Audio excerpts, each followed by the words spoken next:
আসসালামু আলাইকুম প্রিয় ষষ্ঠ শ্রেণীর শিক্ষার্থীরা, তোমাদের গণিত বইয়ের অনুশীলনী 3.3-এর 14 নম্বর অঙ্ক সমাধান করব এই ভিডিওতে। দেখো ক নম্বরে বলছি, আগে উদ্দীপক দেখি। উদ্দীপক কি বলছে? -3, 6, 9 তিনটি পূর্ণ সংখ্যা।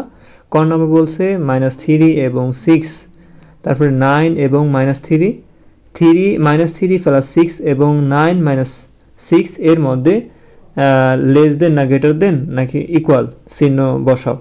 ঠিক আছে, তো এখন দেখো এখানে তোমার কিছু পদ আলাদা করা হয়েছে। এখানে এই যে -3 থেকে 6 পর্যন্ত একটা পদ, তারপরে বলছে কি 9 এবং -3 এটার সাথে তুলনা করতে বলছে, তারপরে এখান থেকে এ পর্যন্ত এটা তুলনা করতে বলছে। ঠিক আছে, তো এখানে তিনটা কাজ দিচ্ছে আমাদের। তিনটা কাজের ভিতরে, তিনটা পদের ভিতরে কোন চিহ্ন বসবে সেটা বলতেছে, মানে তোমাদের করতে বলছে আর কি। তো এখন দেখো -3 এবং 6 এর মধ্যে চিহ্নটি হবে কি চিহ্ন হবে? এখানে বড় চিহ্ন হবে না সমান হবে নাকি ছোট হবে? তো -3 বড়, -3 বড় না +6 বড়? অবশ্যই +6 বড়, কারণ প্লাসের মান সর্বদা বড় হয় মাইনাসের থেকে। তো দেখো +6 বড়, সেজন্য আমরা প্লাসের দিকে দুইটা মুখ যেটা সেটা বড়, দুইটা মুখ যে দিকে থাকবে সেটা বড় হবে। ঠিক আছে, তো আমরা এই চিহ্ন দিব। তো এখানে -3 ছোট, +6 বড়, সেজন্য আমরা +6-এ আমরা দিকে মুখটা ঘুরে দিলাম, মানে এই দুইটা দাঁত যেদিকে থাকবে সেটাই হলো বড়। তারপর দেখো, তারপরে কি বলছে? 9 এবং -3 কে বড়? 9 এবং -3 এর মধ্যে চিহ্নটি হবে 9 বড়, কারণ 9 হলো প্লাস আর মাইনাস হলো 3। তো মাইনাসের মান ছোট, প্লাসের মান কি বড়। তো 9 বড়, সেজন্য এই দুইটা দাঁত 9 এর দিকে দেওয়া হয়েছে, আর -6 ছোট। আবার দেখো এখানে বলছে -3 + 6। তো -3 + 6 এটা আমরা যোগ বিয়োগ করে নিব আগে। আবার -3 + 6 রাশির মান 3, কারণ কি এই যে +6 আর -3, তো কে বেশি বড়? প্লাস বড়। তো +6 থেকে -3 যদি আমরা বাদ দিই +3 থাকবে, 3 লেখা হয়েছে। এবং তারপর 9 থেকে 6 বাদ দিতে হবে, তো লিখব এবং 9 বিয়োগ 6, 9 থেকে 6 বাদ দিলে থাকে 3। দেখো এই পক্ষের মানও 3 আসছে, এই পক্ষের মানও কিন্তু 3 আসছে। তো আমরা এটা সমান সমান চিহ্ন দিতে পারি। ঠিক আছে, তো -3 + 6, -3 + 6 আমরা কি ইকুয়াল দিব, এখানে এবং কি দিব? ইকুয়াল দিব। ইকুয়াল মানে সমান, আর 9 - 6 হবে। 9 - কি হবে বলো তো? 6 হবে। আশা করি তোমরা বুঝতে পেরেছো, এটা হচ্ছে উত্তর। তারপর খ নম্বর কি বলছে দেখো, খ নম্বর বলছে যে মাইনাস, তারপরে এই যে ব্র্যাকেট মানে গুণ বোঝায়, -ব্র্যাকেট -3 প্লাস ব্র্যাকেট -6 প্লাস 9 এর মান নির্ণয় করো। তো তোমাদের যে খ নম্বর দেওয়া আছে, খ নম্বর এখানে সে আমি মনে করি যে আমি যেভাবে করি এভাবে অনেক সহজ হবে। তো আমি এই প্রশ্নটা উঠাবো আগে, তো তোমরা এরকম প্রশ্ন উঠাবা। ঠিক আছে, তো এখানে কীরকম কী দেওয়া আছে? ব্র্যাকেট -3, তো আমি কি লিখবো? আগে মাইনাস লিখবো, মাইনাস, তারপরে -3 ব্র্যাকেট প্লাস, তারপরে কি লিখবো? প্লাস -6 ব্র্যাকেট দিয়ে -6 লিখবো, তারপর ব্র্যাকেট প্লাস 9। এই প্রশ্ন উঠাইলাম আমি। তো এখন সমান সমান দিব। তো এই যে এখানে ব্র্যাকেট মানে গুণ বোঝায়, তো মাইনাসের সাথে মাইনাস গুণ করলে প্লাস হয়, মানে আমরা একটা জিনিস মনে রাখবো, মাইনাসে মাইনাসে গুণ করলে হয় প্লাস, প্লাসে মাইনাসে গুণ করলে মাইনাস হয়, মাইনাসে প্লাসে গুণ করলে হয় মাইনাস, প্লাসে প্লাসে গুণ করলে প্লাস। মানে মোট কথা প্লাস কীভাবে হয়? প্লাসে প্লাসে গুণ করলে প্লাস হইব, মাইনাসে মাইনাসে গুণ করলে প্লাস হইব। ঠিক আছে, এই মাইনাসের সাথে মাইনাস গুণ করলে কী হবে বলো তো? প্লাস হবে, প্লাস 3 হবে। এই প্লাসের এই প্লাস লিখবো আমরা, প্লাসে প্লাস না, এই দেখো এই প্লাসের সাথে এই প্লাসের সাথে মাইনাস গুণ হবে, প্লাসের সাথে মাইনাস গুণ করলে হবে কি? মাইনাস। প্লাসে মাইনাসে গুণ করলে হবে মাইনাস, প্লাসে মাইনাসে গুণ করলে হবে মাইনাস। 6 হবে, এই প্লাসের প্লাস হবে, 9-এর 9 হবে। ঠিক আছে, তো সমান সমান দিব। দেখো এখানে +3, এখানে আছে +9, আমরা প্লাস আগে করব। এখানে প্লাস আছে, মাইনাস আছে, এই দুইটা প্রক্রিয়া চিহ্ন থাকলে আমরা সবসময় প্লাসের কাজ আগে করবো। +3 +9, +3 +9 কত হয় বলো তো? +12, +12। এই -6-এর -6 লিখবো, -6 লিখবো। ঠিক আছে, এখন দেখো এখানে, তো আমরা এই যে +12 আর -6, +12 থেকে আমরা যদি 6 বাদ দিই, -6 বাদ দিই, +12 থেকে -6 বাদ দিলে কী থাকবে বলো তো? +6 থাকবে না? তো আমরা কি লিখবো? 6 লিখবো। প্লাস দেওয়া চললে, না দিলেও চলবে, বুঝছো? কারণ প্লাস দেওয়ার প্রয়োজন নাই, কারণ এই 6-এর আগে মনে মনে প্লাসই ধরা হয়। ঠিক আছে, তো এখানে দেখো 12 থেকে 6 বাদ দিলে কত থাকে? 6 থাকে, তো অ্যান্সার 6। দেখো এখানেও অ্যান্সার কী আসছে তোমার? 6 আসছে। তো তোমরা এভাবে লিখতে পারো। দেখো এখানে খ নম্বর অ্যান্সারে 6 আসছে। তুমি চাইলে যেটা মনে করো যেটা সহজ মনে হয় সেটা করতে পারো। আমার মনে হয় যে আমি যেটা করেছি এখন সেটা সহজ। তারপরে দেখো ফির সেক্ষেত্রে আমরা গ নম্বর সমাধান করব। গ নম্বর কি বলছে? সংখ্যা রেখার সাহায্যে -3 এবং 6 এর যোগফল এবং মানে আরেকটা কাজ দিচ্ছে 9 এবং 6 এর বিয়োগফল নির্ণয় করো।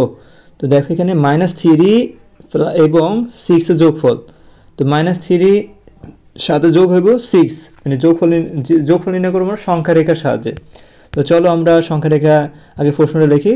সংখ্যা রেখার সাহায্যে -3 এবং 6 এর যোগফল। তো এখন -3 লিখবো, যোগফল বলার কারণে আমরা মাঝখানে যোগ দিব, আর 6 এর আগে কি আছে, প্লাস আছে, আমরা ব্র্যাকেট দিয়ে প্লাস লিখবো। নির্ণয় করো। তো এখন আমরা প্রথমে একটি সংখ্যা রেখা আঁকি। তো সংখ্যা রেখা তোমরা কি করবে, এরকম একটা বড় করে টান দিবা, মানে আমি তোমাদেরকে এঁকে দেখে একটা এরকম করে বড় একটা টান দিবা। তো এই মাঝখানে একটা দাগ দিবা, তারপর এইটা শূন্য দ্বারা চিহ্নিত করবা।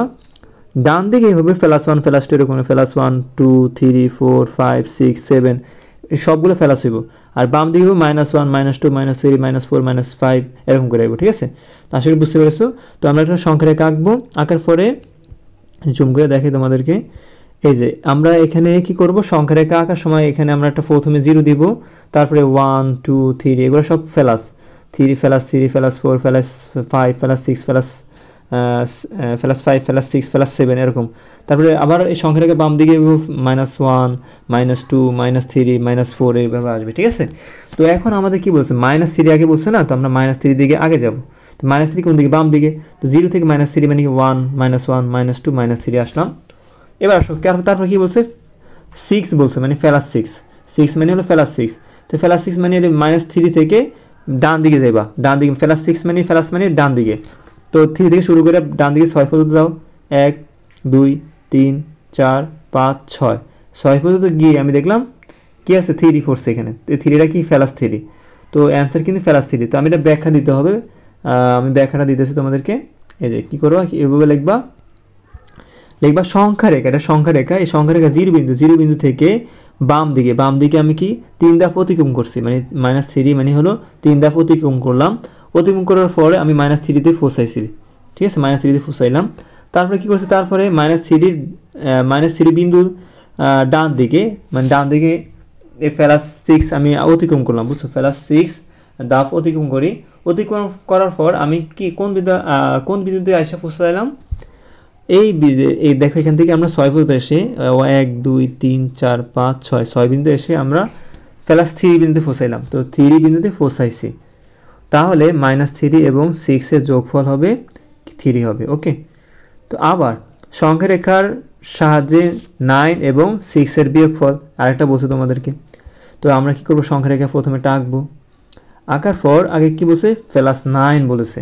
তো জির বিন্দু এখান থেকে শুরু হইব, তো এখানে 1 2 3 4 5 6 এরকম করে 10 পর্যন্ত যাইবা, বা তুমি চাইলে আরও বেশি যেতে পারো, ঠিক আছে, 11 12 এটা দিতে পারো।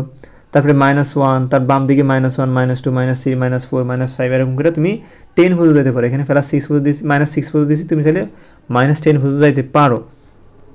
তো এখন দেখো -9 মানে কি, +9 মানে কি, ডান দিকে যাইব। প্লাস বললে ডান দিকে, মাইনাস বললে বাম দিকে। তো +9 মানে কি, ডান দিকে যাও। তো এখানে 1 থেকে শুরু করে 1 2 3 4 5 6 7 8 9, এই 9 পর্যন্ত আসলাম আমি। আর এখানে দেখো এই দেখো এখানে মাইনাসের সাথে প্লাস গুণ করলে কি হইব, মাইনাস হইব। মাইনাসের সাথে প্লাস গুণ করলে মাইনাস হইব। তো -6, তো -6 মানে বাম দিকে আইব। তো এই 9 থেকে শুরু করে বাম দিকে যাইবা। তো কয় ঘর বাম দিকে যাইবা, 6 ঘর বাম দিকে যাইবা। তো 9 থেকে শুরু করো, 1 2 3 4 5 6 ঘর আসলাম। এখানে পেলাম কি বলো তো, 3 পেলাম। এই 3টা +3, বুঝছো। তো অ্যান্সার কিন্তু এখানে +3 আসবে, ওকে। তো আমি এটা ব্যাখ্যা দিতে হবে না। সংখ্যা রেখার উপর জিরো বিন্দু হতে ডান দিকে 9 ধাপ অতিক্রম করলাম, মানে ডান দিকে 9 ধাপ অতিক্রম করলাম, 9 +9 বিন্দুতে পৌঁছাইছি।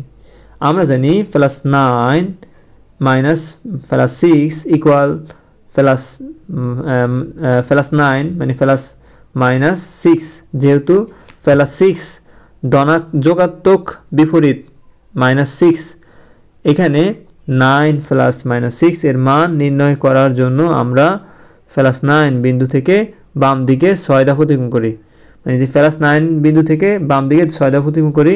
আর অতিক্রম করার পর +6 মানে +3 বিন্দুতে আমরা পৌঁছাই।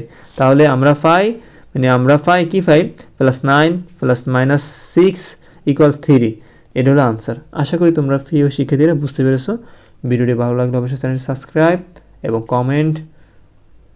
আসসালামু আলাইকুম ওয়া রাহমাতুল্লাহি ওয়া বারাকাতুহু।